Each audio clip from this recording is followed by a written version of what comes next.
Today's topic, आज का topic है पास्ट टेंस। इससे पहले हम पढ़ चुके हैं प्रेजेंट इंडेफिनिट, प्रेजेंट को पढ़ चुके हैं, present indefinite, present continuous, present perfect continuous. उसी प्रकार से अब पास्ट के भी 4 रूप पढ़ेंगे हम। देखिए पास्ट क्या होता है, बीते समय को पास्ट कहते हैं, जो बीत चुका है। जैसे आप 5th में पढ़ रहे हैं और 5th से पहले कौन सी क्लास पढ़ी आपने, 4th, तो 4th क्या है, पास्ट में पढ़ा है आपने, ठीक है। उस प्रकार से बीते समय को क्या कहते हैं, पास्ट कहते हैं।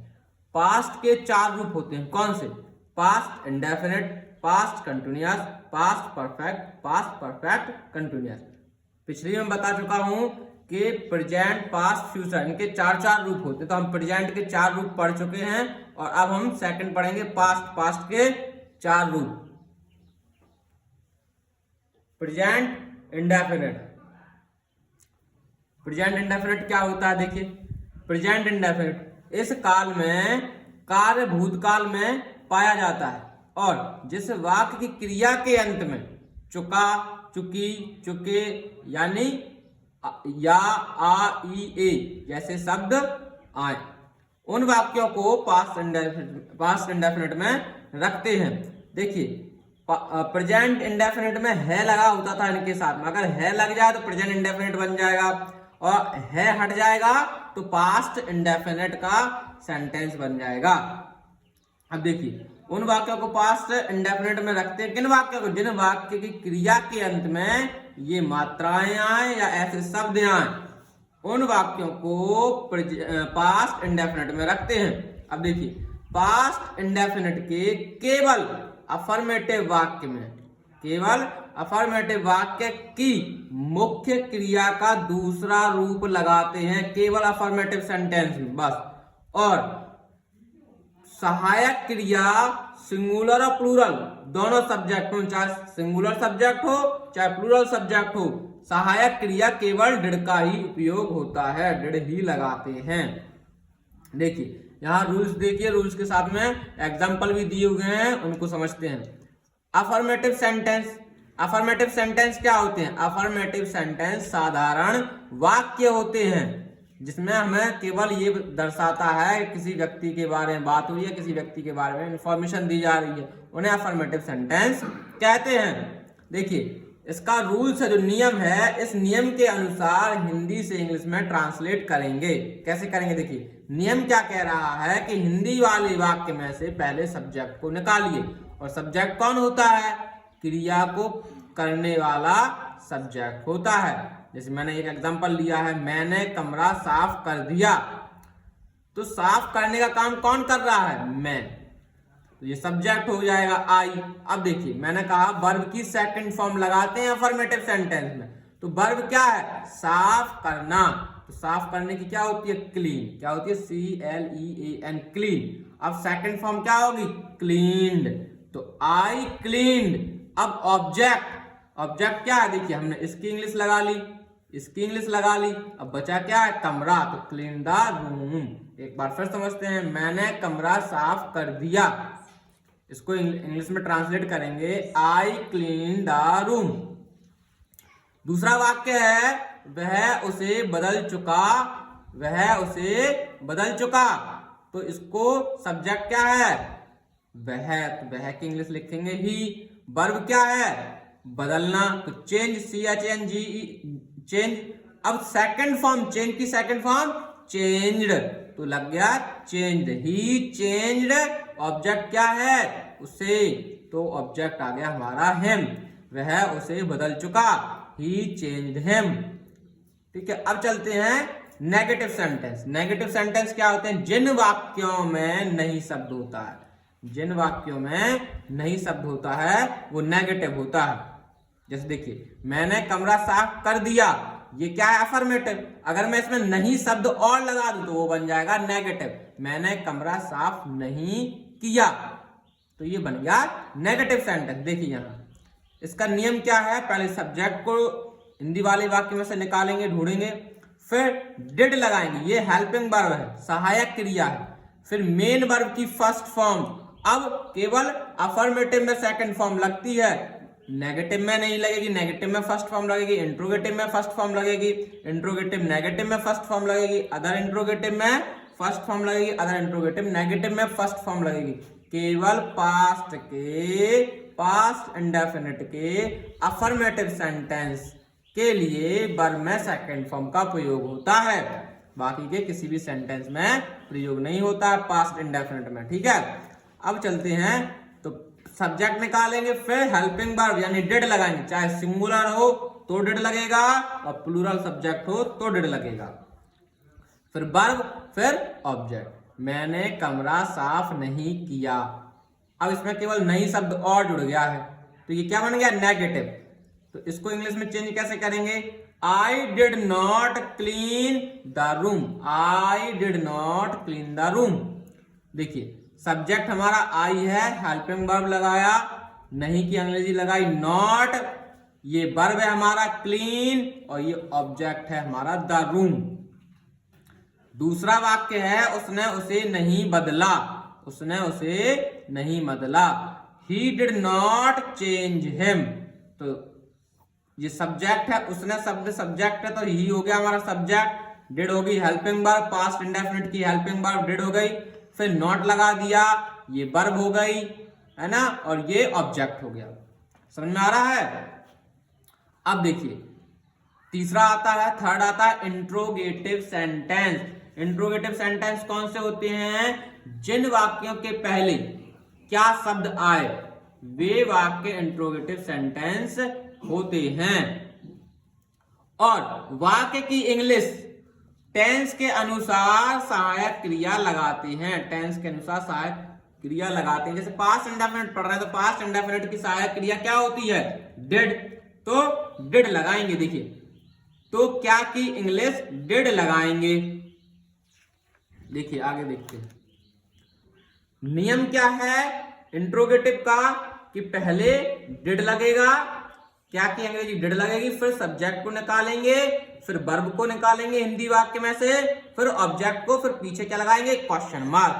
हिंदी में वाक्य लिया गया है, क्या मैंने कमरा साफ कर लिया, क्या मैंने कमरा साफ कर लिया, तो क्या की अंग्रेजी होगी डिड, सब्जेक्ट हमारा क्या है आई, मैंने शब्द क्या है सब्जेक्ट आई, फिर वर्ब क्या है साफ कर दिया, साफ करने की होती है clean, I did clean the room, ये हो गया ऑब्जेक्ट। एक और एग्जांपल है, क्या तुमने मुझे बदल दिया, क्या तुमने मुझे बदल दिया, तो क्या की अंग्रेजी डिड, सब्जेक्ट हमारा हो गया यू, वर्ब हो गई हमारी चेंज और ऑब्जेक्ट हो गया हमारा मी। तो कैसे बनेगा, डिड यू चेंज मी, क्या तुमने मुझे बदल दिया।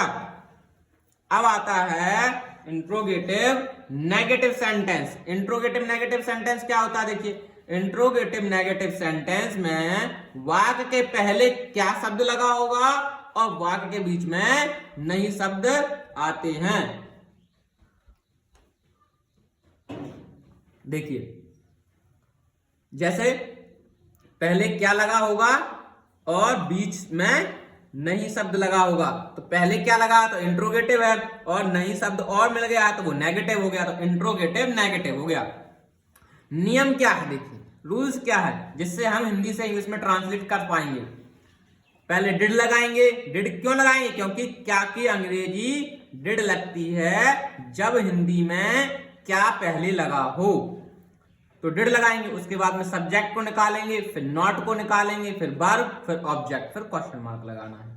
हिंदी में वाक्य कैसा बनेगा, क्या तुमने उसे नहीं पीटा, देखिए पहले क्या बीच में नहीं, दोनों है, पहले क्या लगा तो इंट्रोगेटिव है, बीच में नहीं है तो नेगेटिव है, क्या तुमने उसे नहीं पीटा, तो क्या की अंग्रेजी होगी डिड, सब्जेक्ट हमारा यू, नहीं की अंग्रेजी होगी नॉट, और वर्ब क्या पीटा, पीटने की अंग्रेजी बीट, और ऑब्जेक्ट है हिम।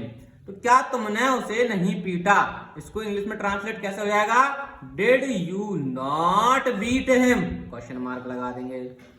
दूसरा वाक्य है, क्या राम ने मुझे गाली नहीं दी, तो डिड राम नॉट एब्यूज मी, तो डिड क्या की अंग्रेजी लग गई, राम हमारा सब्जेक्ट है, नहीं की अंग्रेजी नॉट हो गई, वर्ब हमारा एब्यूज है और ऑब्जेक्ट हमारा मी है, तो did Ram not abuse me. Please हमारे मातृ छाया कोचिंग चैनल को सब्सक्राइब करें। अब आता है हमारा other interrogative sentence. Other interrogative sentence देखिए, ये इंट्रोगेटिव का ही पार्ट है अदर इंट्रोगेटिव। अदर इंट्रोगेटिव में केवल ये चेंज होता है कि प्रश्नवाचक जो शब्द होगा वो बीच में आएगा। इंट्रोगेटिव में ये होता है कि प्रश्नवाचक शब्द पहले आ जाता है। वाक्य के बीच में प्रश्नवाचक शब्द होते हैं। जैसे कौन से शब्द आएंगे वाक्य के बीच में? क्या आ जाएगा, कब, कैसे, क्यों, ऐसे शब्द आते हैं। और हिंदी से जब इंग्लिश में ट्रांसलेट करते हैं उस समय क्या होता है? प्रश्नवाचक शब्द की इंग्लिश को पहले लिखी जाती है। इंग्लिश को क्या कर देते हैं? पहले लिख देते हैं। देखिए ये क्वेश्चन मार्क में लगाया। इस क्वेश्चन मार्क का मतलब है कि सबसे पहले प्रश्नवाचक शब्द की अंग्रेजी को आप लिखिए, उसके बाद में डिड लगाइए, उसके बाद में सब्जेक्ट को ढूंढ करके हिंदी में से वो लिखिए, फिर वर्ब को लिखिए, फिर ऑब्जेक्ट को, फिर क्वेश्चन मार्क। हिंदी में वाक्य है उसने मुझे गाली क्यों दी। उसने मुझे गाली क्यों दी। देखिए वाक्य के बीच में क्यों शब्द आ गया, इसलिए ये अदर इंट्रोगेटिव है। अब देखिए क्यों बीच में आ गया, तो ये प्रश्नवाचक शब्द को क्या करना है? पहले निकालना है। क्यों निकालना? भाई नियम है कि इसको पहले निकाला जाता है। तो क्योंकि अंग्रेजी हमने वाई निकाल दी। उसके बाद में रूल्स बोल रहा है कि डिड लगाइए, तो डिड लगा दिया। उसके बाद में क्या बोल रहा है कि सब्जेक्ट को ढूंढ करके निकालिए, तो ये हमने सब्जेक्ट को ढूंढ करके निकाल दिया। सब्जेक्ट हमारा है उसने, तो ही। Why did he. अब वर्ब को ढूंढिए, गाली दी। गाली देने की अंग्रेजी क्या होती है? Abuse. Why did he abuse. अब क्या कह रहा है रूल्स के? ऑब्जेक्ट को निकालिए। ऑब्जेक्ट है? जी हाँ है। तो ये मुझे शब्द हो गया object. Why did he abuse me, question mark लगा देंगे। तो इस तरीके से अदर इंट्रोगेटिव सेंटेंस को हम ट्रांसलेट कर देंगे हिंदी से इंग्लिश में। दूसरा वाक्य है तुमने गाड़ी कब चलाई। तो ये कब शब्द है वो प्रश्नवाचक शब्द है, क्वेश्चन वर्ड है। तो जो क्वेश्चन वर्ड बीच में हो उसको क्या कर लेते हैं? पहले निकाल लेते हैं। तो कब की इंग्लिश को हम पहले निकालेंगे व्हेन। फिर डिड लगाएंगे, फिर सब्जेक्ट को निकालेंगे। सब्जेक्ट हमारा क्या है? तुमने, तो अंग्रेजी होगी तुमने की यू। वर्ब क्या है? चलाई। चलाने की अंग्रेजी क्या होती है? Drive, DRIVE, drive. तो व्हेन डिड यू ड्राइव। ऑब्जेक्ट क्या है? क्या चलाई? गाड़ी, तो the car. When did you drive the car. अब देखिए अदर इंट्रोगेटिव नेगेटिव, यानी अदर इंट्रोगेटिव रहेगा उसमें नेगेटिव और जुड़ जाएगा, यानी बीच में प्रश्नवाचक शब्द रहेंगे और साथ के साथ नहीं शब्द भी जुड़ जाएगा। देखिए अदर इंट्रोगेटिव नेगेटिव में वाक्य के बीच में प्रश्नवाचक शब्द के साथ नहीं शब्द और जुड़ जाता है। जैसे क्यों नहीं, कब नहीं, क्या नहीं, ऐसे शब्द आपके वाक्य के बीच में आएंगे। उन वाक्यों को अदर इंट्रोगेटिव नेगेटिव में रखते हैं। नियम क्या होगा, रूल्स क्या होगा कि प्रश्नवाचक शब्द को हम पहले निकालेंगे, फिर डिड लिखेंगे, फिर सब्जेक्ट को हिंदी में से ढूंढ करके फिर सब्जेक्ट को लिखेंगे, फिर नॉट को लिखेंगे, फिर वर्ब, फिर ऑब्जेक्ट लिखेंगे। देखिए यहां एग्जांपल लिखा हुआ है, राम ने कमरा साफ क्यों नहीं किया। तो क्यों शब्द क्या है?